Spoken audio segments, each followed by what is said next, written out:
Welcome to a pivotal session where we're diving into integrating TypeScript with React Native. With recent updates, React Native now supports TypeScript out of the box for new projects.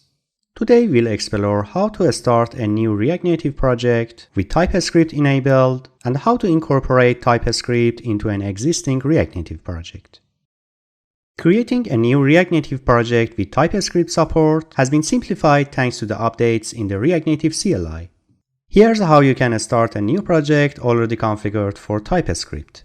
This command sets up a new React Native project named myTSProject using a TypeScript template. The template includes a tsconfig.json file and example TypeScript files, allowing you to jump straight into development without additional configuration.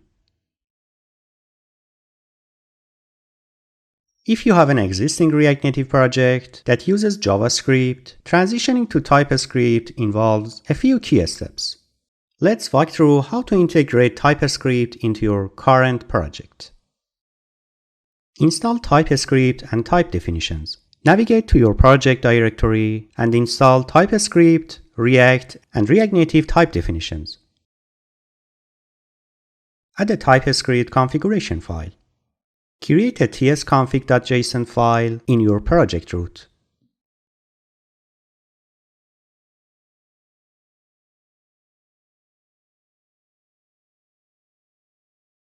Rename JavaScript files to TypeScript. Rename your .js files to .tsx for files with JSX or .ts for files without JSX.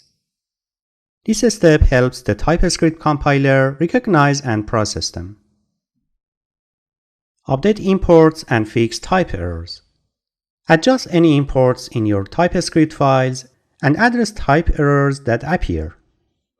This may involve annotating component props and the state or defining types for complex objects. Whether starting a new project or upgrading an existing one, integrating TypeScript into your React Native app will elevate your development workflow, enhancing both type safety and code maintainability. Embrace the power of TypeScript in your React Native projects for more robust and error-resistant development experience. Join me next time as we continue to explore advanced TypeScript features in React Native. Don't forget to like, subscribe, and hit the notification bell so you won't miss any updates. See you in the next video.